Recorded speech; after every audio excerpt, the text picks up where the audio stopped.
Good evening, and thank you for joining us this evening for the Civic Leadership and Service Series from the Maurice A. Ferré Institute in the Stephen J. Green School of International and Public Affairs at Florida International University. I'm Agatha Caraballo, and I have the pleasure of serving as the founding director of the Ferré Institute. And today's Civic Leadership and Service Series conversation is on resilient communities and the environment. We're very excited to be joined this evening with a great panel of speakers who are going to answer questions towards the end, so please save your questions or feel free to post them in the chat. I'd like to acknowledge tonight's partners for this evening, the Department of Public Policy and Administration at Florida International University, the Jack D. Gordon Institute for Public Policy, and the American Society for Public Administration South Florida chapter. It is my honor to introduce our moderator for this evening, who also happens to be a member of one of the most amazing families that I've ever had the pleasure of knowing. Sonia Ferré is a strategic advisor and the South Florida project lead for the Adrian R. Rockefeller Foundation's Resilience Center at the Atlantic Council, and is also the proud granddaughter of Maurice A. Ferré. Welcome, Sonia. Thank you, Agatha. Well, thank you, Agatha, for the warm welcome. So before I introduce our wonderful panel tonight, I just want to take the time, first of all, to thank some of our panelists who come from the county and city, because I know it was a busy day of commission meetings. So we're thankful for your time in joining us today. And I want to, of course, thank the Institute again for organizing today's conversation and the ongoing programs. It's been just over a year since the Institute was formed, and the programming has been nonstop and pretty remarkable. And thank you to our leader, Agatha, and her team. And I don't foresee it slowing down anytime soon, especially because there is a film that will be released in just a few weeks, and Agatha can speak to that maybe towards the end. But clearly, as a reminder, the Institute is anchored, right, by the legacy of my grandfather, Maurice Ferré, the late Maurice Ferré, who passed away 4 years ago this week. For those who knew him, and many of our panelists actually did know him very well, he was an amazing human being who really envisioned a better future, and he really worked hard to realize that future. During his time in public office, he mobilized civic leaders and citizens to govern a city across racial divides and evolving demographics. He pushed policies, programs to improve the quality of life for generations to come. And he really did this to the end of his life. Towards the end of his life, he also recognized the value of protecting our environment. And he was very vocal on his own shortcomings to include even more parks, especially on the coastal waterfront. He realized the impacts of sea level rise and the threats to our freshwater and pollution to our bay. All the topics that we'll dive into tonight. He was a dedicated family man, and this was a huge part of his purpose. So I'm one of 13 grandchildren who came from 6 children, and we're actually approaching 11 great grandchildren with more on the way. So we're a pretty big family. My grandmother is really the rock of our family, Mercedes, and the Institute really provides us with a lot of focus and dedication. But like I mentioned, this year marks 4 years since his passing. And I can't tell you enough how much we feel him even today. And, thinking about this evening, I often reflect on his keen ability to look ahead to help solve our problems. He was not just an avid reader and up to date on world events, but he really had a gift for forecasting the future. And he used statistics to really analyze and interpret data in order to advocate on solutions, especially when it came to a population or the changing demographic changes that essentially reshaped Miami and the state of Florida. This science would help in his planning on his interest, whether it was transportation or urban growth. And he thought big and bold as a visionary. Statistics was also instrumental on forecasting the future of these subjects, but he saw the impacts of climate change to our world and the massive shifts that would alter our landscapes, changing our built environment on an unimaginable scale. We now see with scientific modeling, with software programs that can help us anticipate the level of flooding and extreme heat with rising temperatures. And here we are today, witnessing yet again a hurricane in the Caribbean, wreaking massive destruction. Hurricane Florida hit Puerto Rico this week, which is the same week as Hurricane Maria, a Category 4 storm that hit 5 years ago. It actually made a direct hit on my grandfather's beloved hometown of Ponce, which is on the southwest coast of the island. Today, the island remains devastated with 1 million people without power, or a third of the population. With extensive erosion, roads and bridges collapse. It's pretty remarkable to see how quickly lives can change. Some of these were new bridges and structures just built in the last few years. And it really brings to light whether we're really redesigning our cities and preparing our communities to withstand these constant shocks and stresses. The overarching questions tonight are, can we here in Miami-Dade, with a population of 2.8 million, precisely the same population size of the entire island of Puerto Rico, can we withstand the hurricane forces? Are we prepared for the flooding, the extreme heat, and the massive climate migration of human beings moving across the hemisphere that we're witnessing in real time? I'm really fortunate to know all of the panelists this evening. I'm very thankful I get to actually work with all of them closely as an advisor with the Atlantic Council. And we have a fantastic lineup. So tonight we have Ms. Caroline Lewis, who is the founder and senior advisor of the Clio Institute, and also a new grandmother. So I know how special that is for her. We also have Ms. Jane Gilbert. She's the Chief Heat Officer for Miami-Dade County. She's also the first with this title in the entire world. So welcome, Jane. We have Jeremy Schwartz, our the senior advisor and general counsel to the mayor of Miami, Francis Suarez. Welcome, Jeremy. And Dave Dobler. He's an environmental activist and clean water advocate with the Volunteer Beach Cleanup. So because their bios are very extensive and remarkable with a great deal of experience and also education, we thought it would be best to just include a link in the chat so you can read up on all about them, so we can dive right into the questions. But I have a couple questions we've been preparing, but we do encourage those to write questions in the chat so that Agatha, at the end of our opening here, we can pull in some questions from the audience. So with that being said, let's jump in. Let's start here. I think for this first question that we have, I think it's important if each speaker can respond. So we'll start here with Jane. And again, remembering, we definitely have a lot of young students on the call and hopefully future leaders. But if you could describe your role as it relates to public service or civic leadership, and what inspired you to lead in public service or within the nonprofit sector? Yeah, great. And thank you. It is an honor and a pleasure to be here tonight, obviously, with all these panelists who I know and love working with, including you, Sonia, and to do this in the name of your grandfather, who was also a mentor of mine. And so it is an honor.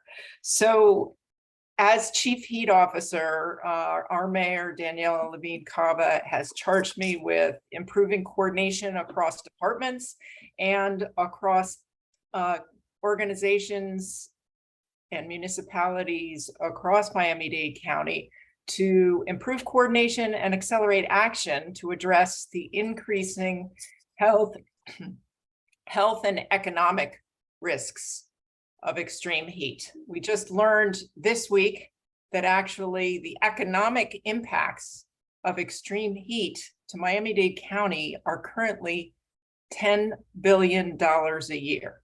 That's the size of our current budget for Miami-Dade County, and they are projected to increase to $20 billion. So let's not just talk about the fact that we lose more lives to extreme heat than any other weather or climate related disaster, but it's also impacting our economy. So my charge is to really accelerate action, both to help us manage this extreme heat, but also to mitigate it in our urban heat islands. And that's my work. And really how I got into public service, I've worked in all sectors, corporate, nonprofit, and now for the last 6 years or so in local government. I started out working at a national and international level in corporate environmental responsibility, and then for a nonprofit human rights organization focused on Indigenous peoples. And while that work was fascinating, really interesting, there was something missing in my heart and soul that was not feeling and being a part of the impact that I was trying to make. And so when I went back to graduate school, I wanted to focus on urban community development and really dig into a community and feel the benefits of whatever I throw my heart and soul into. And so since I moved to Miami 27 years ago now, that's really been my focus, is really how do I strengthen the community through building these connections that we're doing. That's wonderful. Thank you, Jane, for sharing that. So moving from the county to the city, Jeremy, could you dive in and respond? Happy to do so. Obviously, about 3 years ago, I was practicing law, and Mayor Suarez asked me to serve as his chief of staff and now as general counsel and senior advisor. And the mayor, from your grandfather's office, envisioned a city that was climate adaptive, that had a high-tech economy, and that had public services that were modern and inclusive and adaptive. And our entire approach has been to build a city where we realize that the environment is the economy. And so we believe that the mayor's policy agenda was entitled Miami Forever. Miami Forever means Miami for everyone. So we found that not just through macroeconomic policies, but through using technology, we are able to show and demonstrate that investing in the environment is investing in the future, and investing in the future is investing in each one of us. My public service journey is unique and interesting. I like to say that I grew up around Puerto Ricans and Puerto Rican Americans. I was born and raised in New York.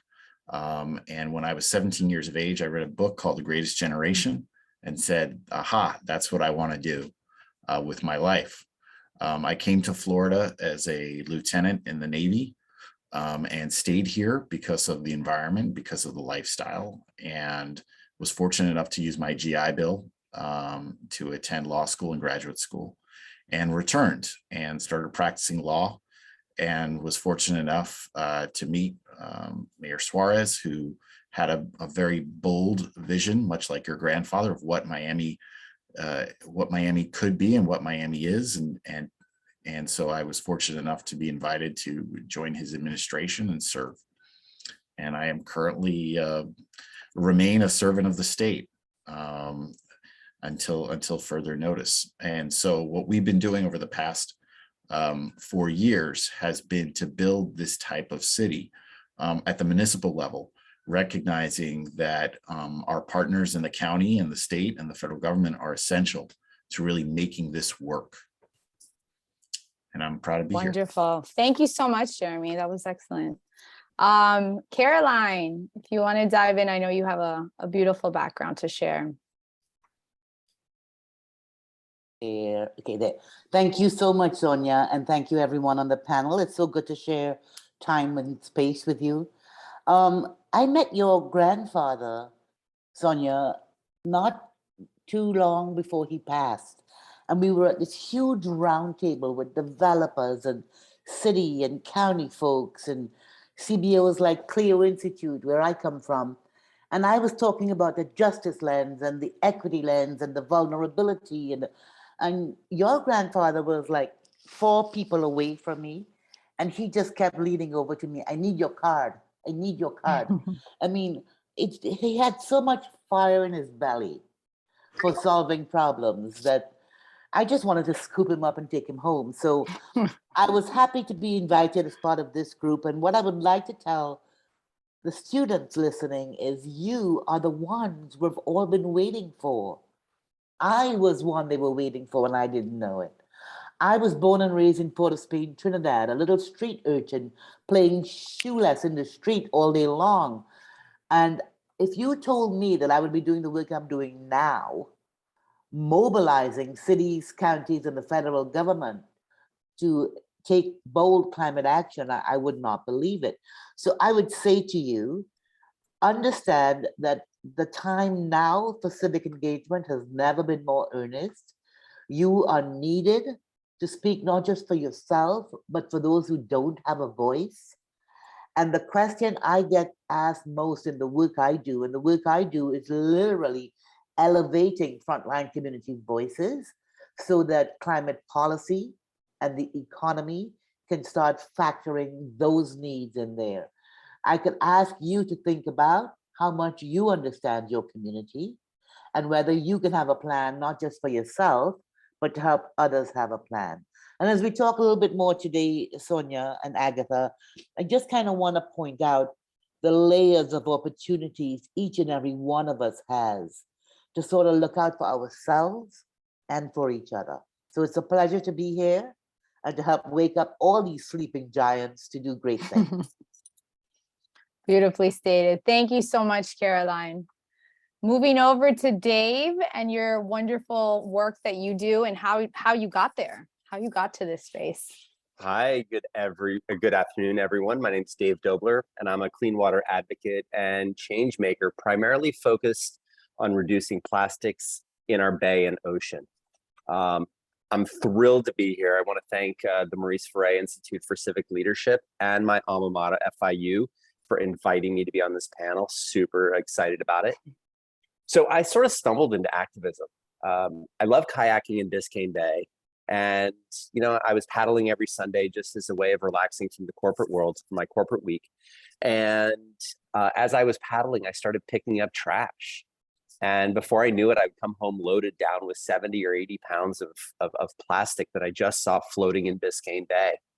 And one day I discovered a stormwater outfall that was leading into the canal that was clogged with trash, and quickly realized that what happens on the street ends up in the bay, and the trash was clogging up the storm drains and was significantly contributing to street flooding. So I started leading cleanups and quickly realized that I was going to need to activate a lot more people because there was just so much trash. And I also wanted to show people the problem firsthand. So I co-founded volunteercleanup.org with my wife and partner in everything, Dara Schoenwald. And volunteercleanup.org is a website platform that connects people who are hosting cleanups with volunteers who want to join a cleanup as a way to raise awareness to the massive amounts of plastics in our ocean. While I'm not directly working in the climate section, I am a little to the side, but but cleanups present an interesting opportunity to get people into activism because you can see firsthand just the destruction that we're causing with our overconsumption practices. And so I consider us kind of as a gateway to environmentalism, right? You come on a cleanup and you look at it, you do the cleanup and you're like, oh my gosh, this is ridiculous. And then you start wanting to do more, and then you start realizing the impacts of our everyday behaviors. So I just like building community, and I want people to be really proud of Miami and to treat Miami with the level of pride that we should have, not just when the Heat win the playoffs, but every single day, treating our neighborhoods and our communities with the love and the respect that they deserve. Thank you so much, Dave. Well stated. Taking that pride and ownership in our community.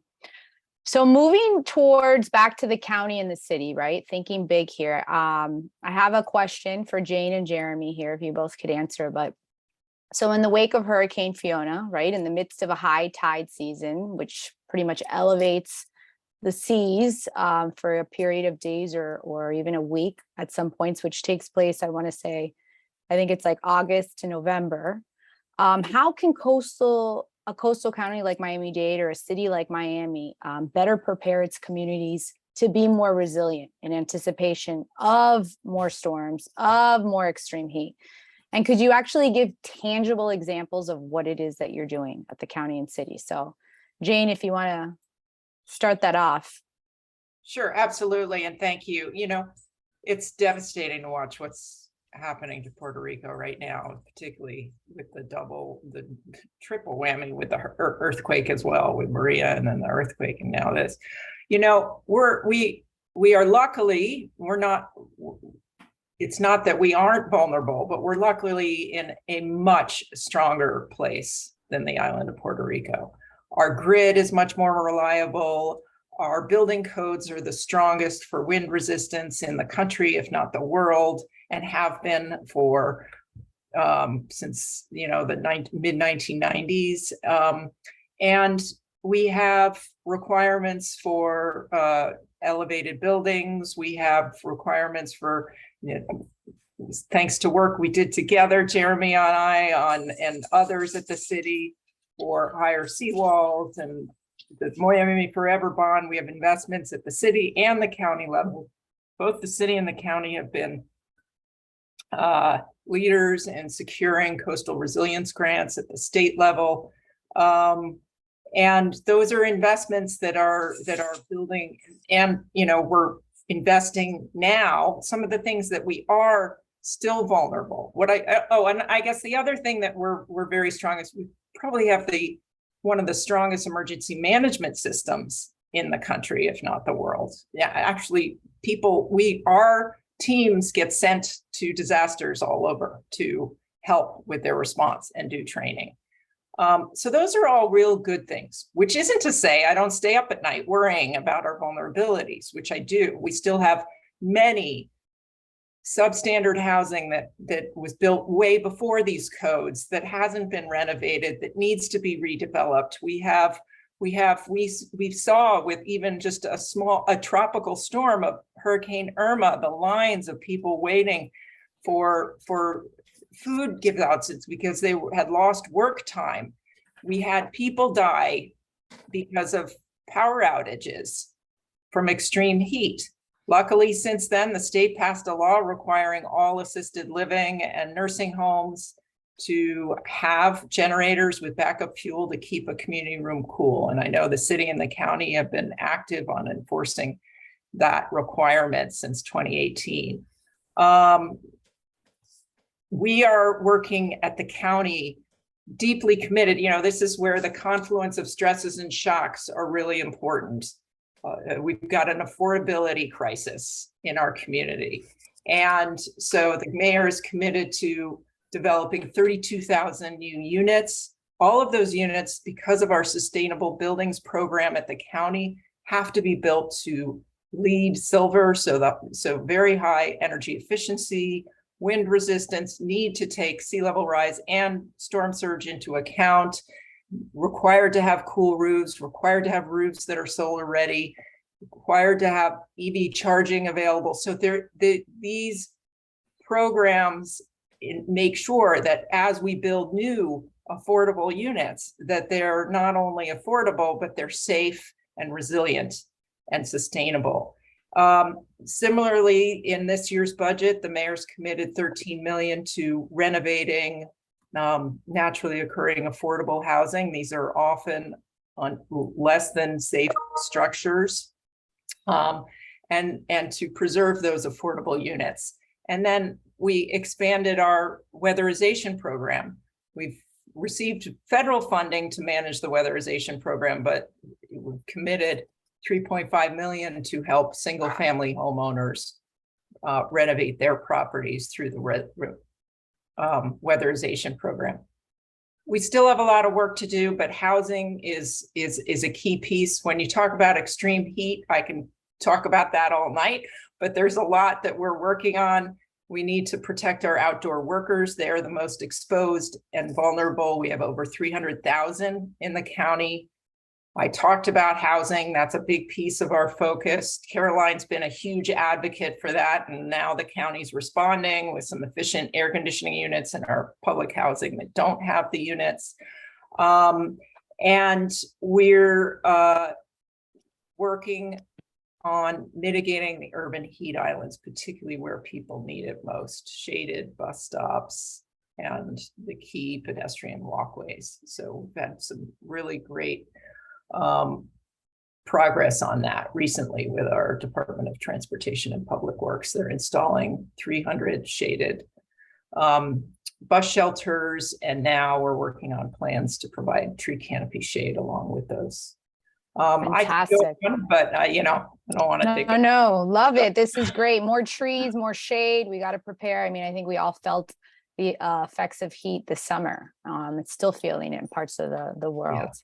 So Jeremy, diving in a little bit more, Yes. tell us more about the city and specifically the flooding that's starting to really hit us. Right. So obviously, I would add 3 points to what Jane mentioned, and obviously Jane was our first chief resilience officer for the city of Miami when we passed Miami Forever, which was really groundbreaking.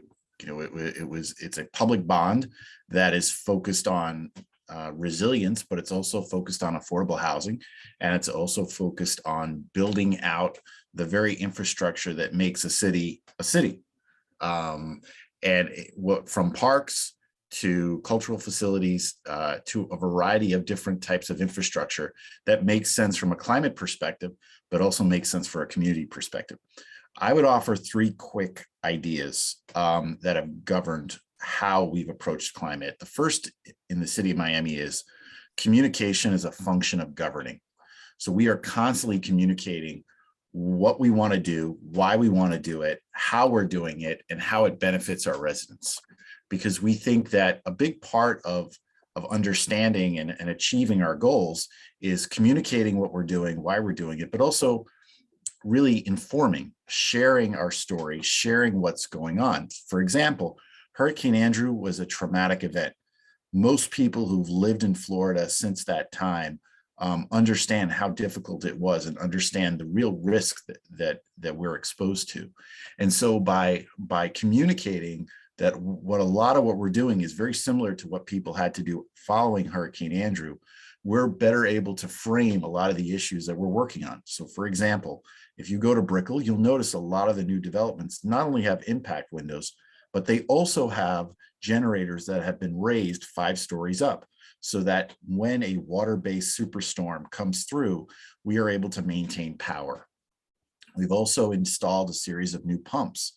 We're also looking at how our parks can serve to mitigate and deal with flooding, whether it's flooding during the hurricane seasons or whether it's sunny day flooding, king tide flooding. All of these things have involved constantly communicating, constantly educating. And then I would mention education. A big part of the annual hurricane preparation process has been educating your residents about what they need. They need to stock up on supplies. They need to be mindful. They need to focus on ensuring that their family's prepared. And we do that in a variety of different ways. Jane mentioned air conditioning units. Well, we go out into communities and provide them with the type of information, tools, and resources so that they are ready. God forbid a storm comes, or they deal with the effects of those storms, namely flooding and other forms of damage. And then I would really offer a third point, which is that throughout the history of Florida, we have used land use policy to shape not only economic development, but risk mitigation. So I would point out that Miami 21 is being revised, and we call it Miami Forever. But basically the idea is we are going to integrate smart, climate adaptive building code reforms and zoning reforms to ensure that when Miami faces its next major hurricane or storm, we are prepared for the long haul. And quite frankly, we hope that this is a model for other cities, not just within the state of Florida, but beyond. We believe that you really have to take an integrated approach. And we hope that what we do here offers a model, not just for other cities in the state of Florida, but really offers a model to the state of Florida, so that resilience is an integrated concept across all of our agencies, all of our laws, how we approach these things. And we've already proven, with FEMA's downgrade that, it makes sense from an economic perspective. It also makes sense from a human life perspective in terms of preserving our lives and preserving our quality of life. Thank you. So let's dive into how sometimes, Reality. yes. I think Caroline's a good perfect segment, and even Dave, right? Because a lot of the times we have to push, right? Whether it's for Jeremy, Jane, or directly our elected officials. Sometimes we really have to mobilize and build people show up. There were two meetings today, right? Commission meetings at the county and the city. And how do we plug people into that? How do we, again, push people to get out and speak up? Caroline, if you could speak to the work that you've done at Clio, and then Dave, if you could follow up a little bit as well with your advocacy and tips to those that are listening, how to step into this, not wait and push our electeds. Well, I have to tell you, listening to Jane and Jeremy speak, it's really very heartening, because when I founded the Clio Institute in 2010, it was literally Clio and the scientists in an empty tent screaming our lungs out. And when you fast forward to today, you have all these cities and counties and action plans and vulnerability mapping. So we've come a long way, and we've come a long way because of people like me and Dave and you all, and people receptive to our pushing, like Jeremy's boss and Jane's boss and others. I could tell you, we at the Clio Institute feel very responsible for the Office of Resilience at the county, because we were at the budget hearings in 2015 making a lot of noise. After Irma, when the number of vulnerable members of our community could not recover from, this is what I want your listeners, our audience today to know. We love mapping vulnerability, and we're getting better at it. But at some point, we really have to map solutions and not wait until we have all the vulnerability understood before we take action.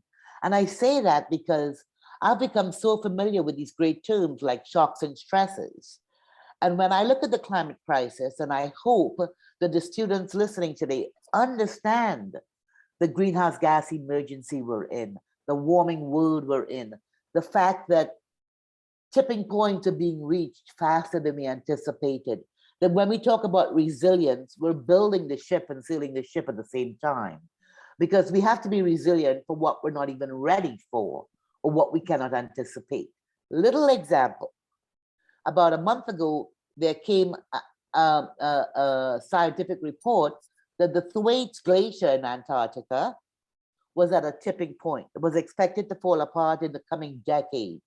And now we're looking at maybe the next 1 to 5 years where the block for this ice sheet that's on land is going to fall apart. And the amount of ice that's going to go into the ocean could cause sea level rise of 10 feet in the next 5 years. That doesn't mean it's going to happen. It means it could happen. And guess what?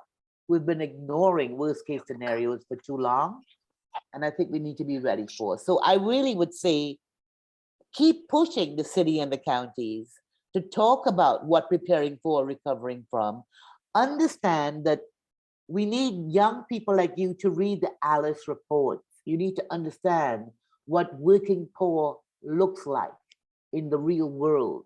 People who are not poor by the federal government standards are still working poor when they're living paycheck to paycheck. And there are these Alice reports. Alice is an acronym for working poor. Please look it up. Just Google Alice Report, Miami-Dade County, and you will see the scale of vulnerability we're talking about.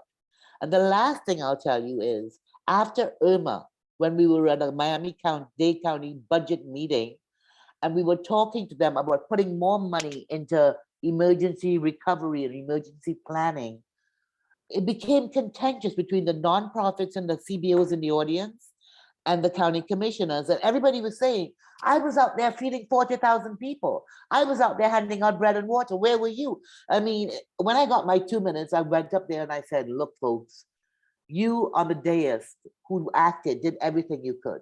We CBOs did everything we could. And maybe we reached collectively 400,000 people. When you look at a population of about 3 million, let's just round up.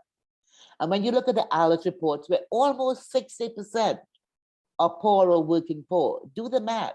That's more than 1.5 million Miami-Dade County residents who cannot prepare for and recover from a crisis. Even if they really, really wanted to, they don't have the resources to do that. So I think the thing I would say is we need to start looking at what resources we have as individuals, how we could build those resources for other people, how we could start neighborhood watches and looking out for each other that way, and how we could push the city and the counties to stop talking about doing the right thing and do it. Jane mentioned that I have been advocating for air conditioning in government housing.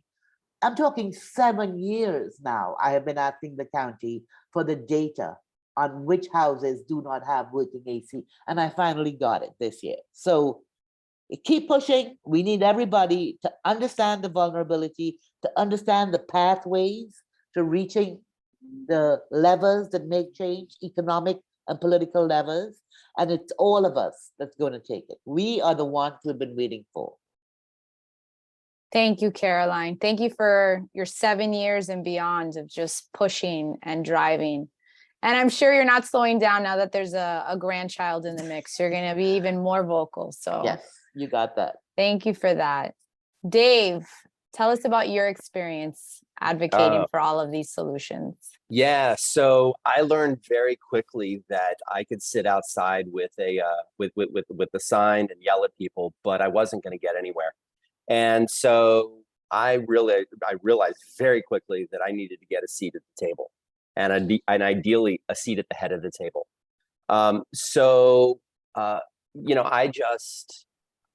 Government moves very slow, and we can't, and the solutions that we need are not going to be only driven by government. There's really three stools that you'll talk about, three legs to the stool. You've got individuals and their behaviors and choices. You've got businesses, and then you've got government. And to solve any of these problems, we need everybody kind of moving in the right direction. So, I saw a problem and I saw an opportunity. I took the Miami Beach Leadership Academy, which is just an 8-week program that teaches you how the cities work. And each city operates differently. City of Miami Beach operates one way, City of Miami, the county, they all run a little differently. But if you learn how government works, it really helps you navigate and get to the right people and the solutions. And so, I was chair of the City of Miami Beach's Sustainability Committee, and I just push. I come up with ideas, I build consensus, I look to see what everybody else is doing. I don't necessarily try to recreate the wheel, but I want to move faster than what the process normally allows. But because of this, we made some incredible legislation and changes here in Miami Beach. We banned styrofoam back in 2014. There's no styrofoam anywhere in Miami Beach at all. The state decided to come and preempt any other city. So sorry, Jeremy, that's something that Mayor Suarez won't be able to do. But we accomplished that. We got the city to convert to EVs. We got electric vehicle charging stations. We got building codes changed that allowed or that required the pre-wire of EV charging. And even recently, we just signed a 100% plastic-free beverage contract for all soda and water that's sold on city property. So 250 million single-use beverage bottles over the next, sorry, is it 25 million? I keep messing up this number, but it's like a really lot. It's like a super, super, super high amount of single-use plastic bottles that are no longer going to be on the planet, because I was able to build consensus and really demonstrate the problem firsthand. So, marine debris is a very visual problem, whereas climate change, is much more difficult for people to wrap their head around it. They can't see it impacting their daily lives. I can see it, Dave. Well, sure. When you look at things over, when you look at data and you look over the long course, you can see it, but it's not necessarily as it's not like you go to the beach or you go to the mangroves and you just see 200 pounds of plastic trash and realize that something's really, really going wrong. I guess some of the, get a seat at the table. I Yeah. now sit on the Biscayne Bay Watershed Management Advisory Board, and I'm making policy at the county. Like, I've been learning, this is not my training. This is not my, I didn't go to school for this. I graduated with a degree in international business. I just observe and I just learn and I figure out what other people are doing and what we might be able to model here.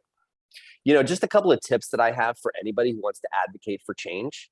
One, always show up, especially when you're asked to show up. If you have an opportunity to join a webinar just like this, do it. Go to a meeting. If it sounds remotely interesting, just show up. You never know who you're going to meet and what opportunities are going to present themselves. Be tenacious and celebrate your wins. I fight a lot of battles and I win more than I lose, but that is, that's not always the case. So, I actually keep a win jar. Every time that I make a win, I write it on a little scrap of paper and I put it in a jar. And at the end of every year, on New Year's Eve, my wife and I have a nice dinner and I go through my win jar. I just remember all of the actions that I succeeded in, because that gives me motivation to keep going. If you let it bring you down, then then you're going to stop doing it. I have Love a that. volume. That's Yeah. wonderful. Awesome. Thank you, Dave. Okay. Two more things. Yeah, go. One is I have a volume up. So when I see a problem, the first thing is I'll just go right to the individual that's responsible for it. But if I don't get the action, I kind of ramp up, and then I end up getting media involved. If you watch Channel 10 News, I'm on once a month on Louis Aguirre's segment on it. And then the final thing is to work hard, but also be respectful. You're not going to make any impact if you don't build relationships. So, just understand that the people you're dealing with are other humans and they have feelings and they respond as humans do. And so if you treat them with respect and you're reasonable, then they'll respond accordingly. Fantastic, Dave. I mean, it's beautiful to say it like that. I think this subject is very heavy, right? It's very doom and gloom, and we see this in our face, what's to come, and it's heavy, right? So we have to stay uplifted, motivated, ways that we can celebrate our wins. I especially love that. Obviously, coalition building, collective community push, showing up, speaking up, and then, of course, like you said, join boards. Whatever little part you can play really makes a difference. So I do want to open up to anybody who may have questions, but I do have one kind of final question to kind of weave through here, just in the last sort of 15 minutes that we have. So going back sort of big and what's happening, we're seeing major shifts, right, to our landscapes, to our resources, and it's very political. So given that all of you have very different backgrounds, Caroline from Trinidad and Tobago, and Jeremy growing up in a big international city like New York, and living in a diverse city of Miami with, Democrats, Republicans, this is a unique place. Climate migration is about to shift that, right? We're seeing massive amounts of people, mostly coming from Central and South America. And I was looking at the numbers from Puerto Rico. I think it was 300,000 people since Hurricane Maria in the last 5 years. I mean, that's a huge amount of people. Obviously, they have instant citizenship and they can come into our state and we welcome them. But how can we bring this new group of immigrants into our work? Different language, possible different backgrounds politically from Venezuela, nervous about, potential impacts, or maybe they don't realize how serious. What can you all contribute and share in relation to these migration changes that are happening right now? We're seeing this in the news, right? That are going to come into our state and essentially our country by the hundreds of thousands by these climate changes that are clearly taking place. How can we influence these groups of people with different diverse backgrounds? And I say this especially because a lot of our students are international. You know, we have students from Venezuela and Cuba and Peru and Colombia, from Haiti. And how do we inspire them to think about these big shifts that are going to happen to their new home and how Well, they can? Can I I guess- get a Yes. stab at it? So I think, first of all, we have to paint a very broad picture for them and for ourselves, because the climate crisis is global in its scope. And no matter where you come from, you're bringing that with you, you're coming to it. I tell people all the time who say, well, I'm good, we're in high ground, we're okay. I said, well, you're not okay, because we're all coming to you. Everybody who's in a vulnerable area is looking for somewhere that's, you know, safer and elevated and whatever else. So the idea that those of us that are moving Mhm. and those of us that are receiving the crowds have got to be ready, whatever that means, to move whenever the time comes. So I think, I don't think we can underestimate the need for basic climate 101s in our community.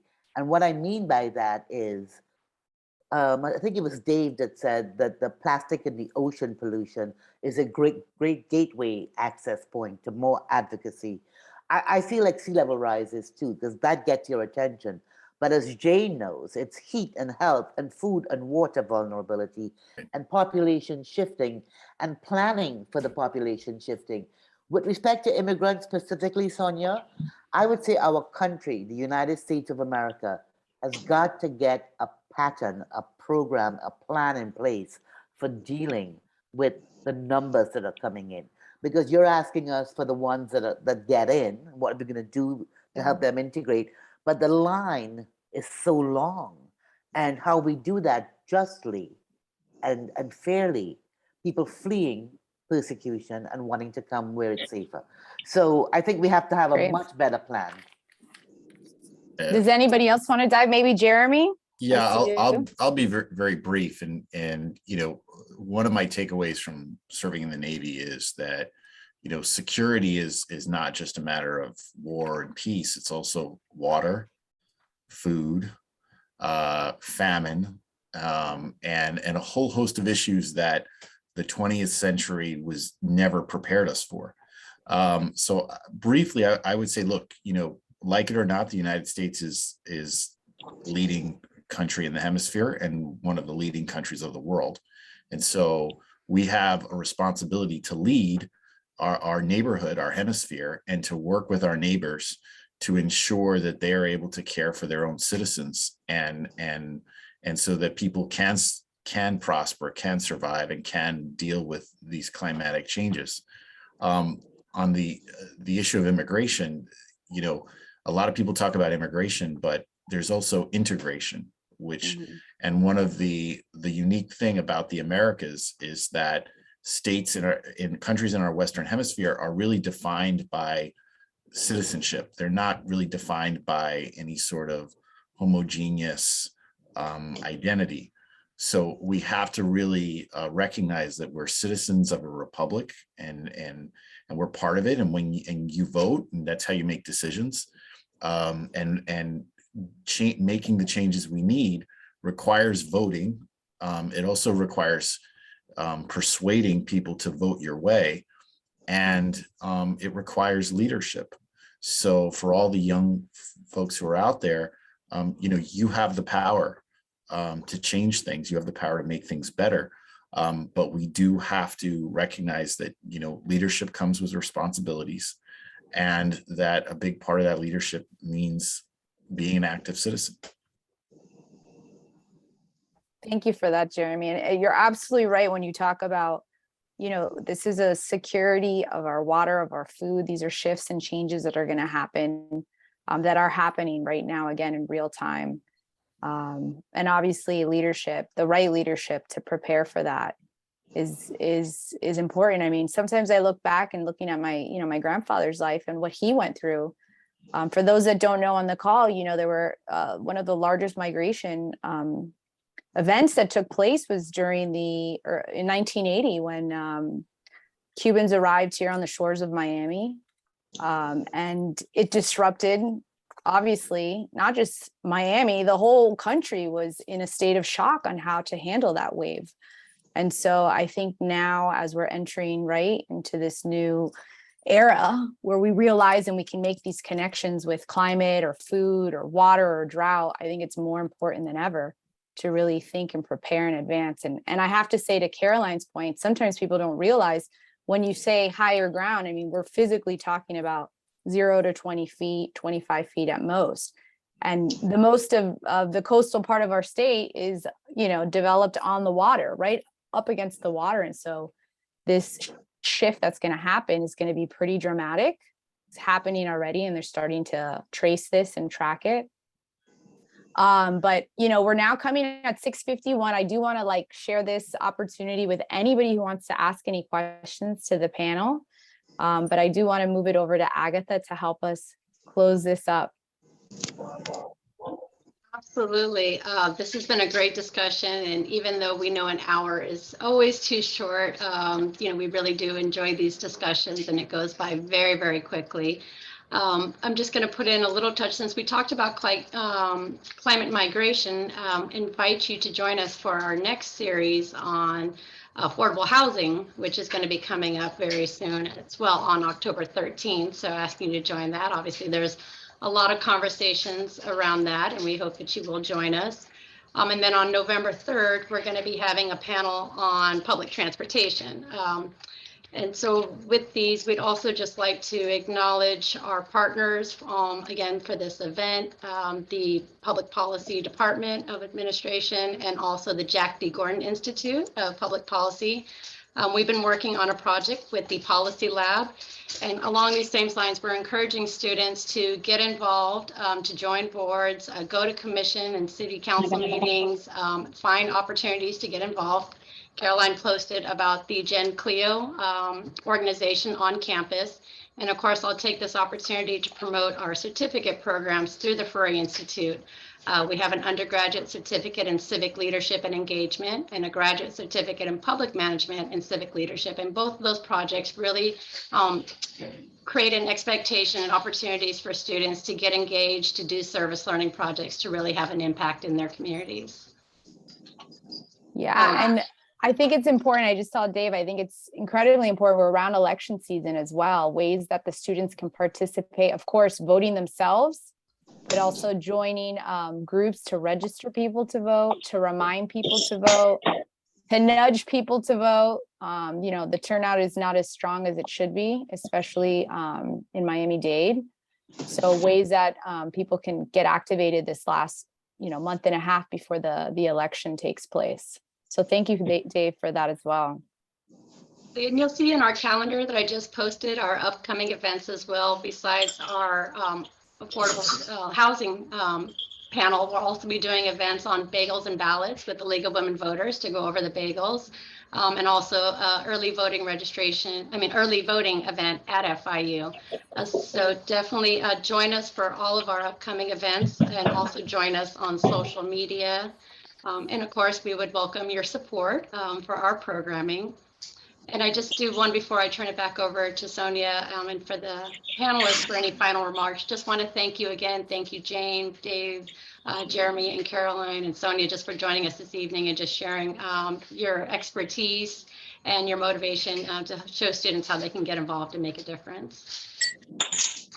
Thank you, Agatha, for your leadership. Without you, we wouldn't be here, and obviously your team and staff. I think, like I said, in the last year, it's remarkable what's been done. I think people now realize, this was the vision that my grandfather had. So it's really inspiring to see it all come to life.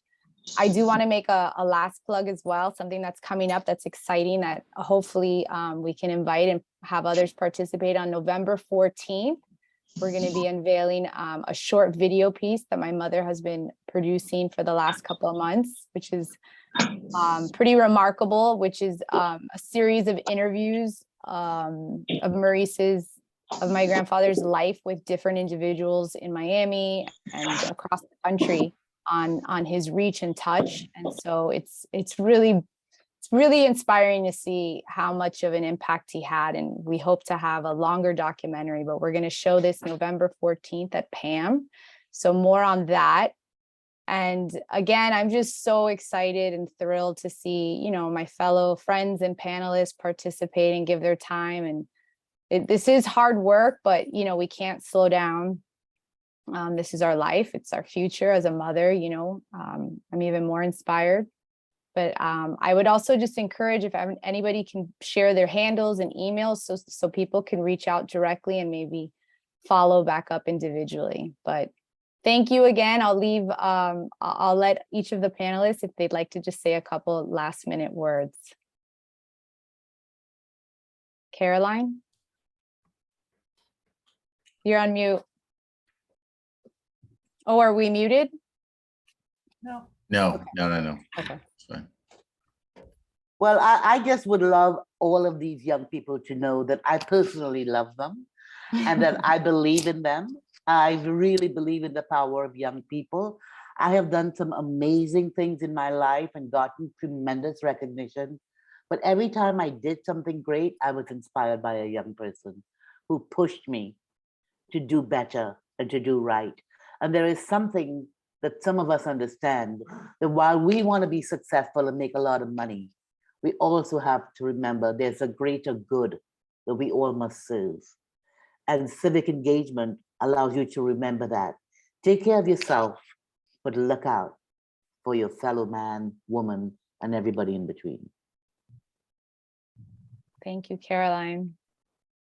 Caroline's amazing that way. And I would just say, to add to that, you know, the world can feel pretty overwhelming and unfair and upside down backwards sometimes. And I know I have teenagers and young people myself. It can feel like you have no power, and you do have power, and you may not know where to start, and that's okay. You just, like Dave said, just show up, just look. There are people working on the issues that you care about, organizations working on the issues. Connect with others and figure out where decisions are made and start to have an impact, and you will find your way and have an impact. You do have power, immense power.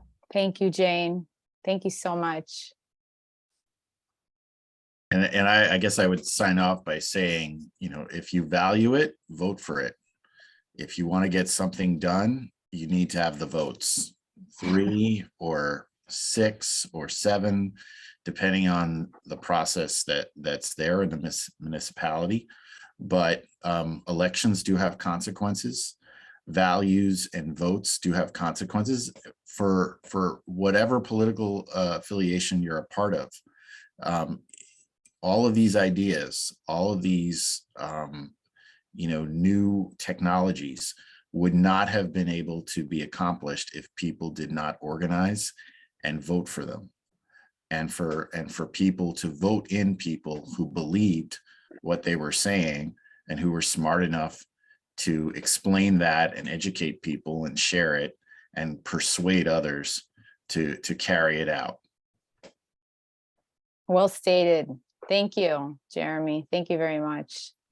I guess my final remarks are going to be: pick a cause, any cause, and do something about it. If it's climate, if it's plastics, if it's cats and dogs, whatever you care about, figure out what you can do. And it doesn't even have to be a big thing. You don't have to move and change the world. That will come, but just find a way to make a positive impact and show a little love in the world. Because at the end of the day, pretty much everybody has the same hopes and dreams of having a nice, happy life. Mm-hmm. And you know, there's nothing more rewarding than getting involved and making an impact. So just show up and figure out what you can do, because everybody has a superpower. So just figure out what that is and rock it. Wonderful. Thank you, Dave. Thank you all for your words of wisdom and everything you shared tonight. This meant a lot to me, to us, to our family, to our institute. So we thank you all. And with that, have a wonderful evening. It's exactly 7 So have a nice night tonight, and we'll see you all soon. Thank you. Good night. Hi, thanks for Bye, joining us. thank you.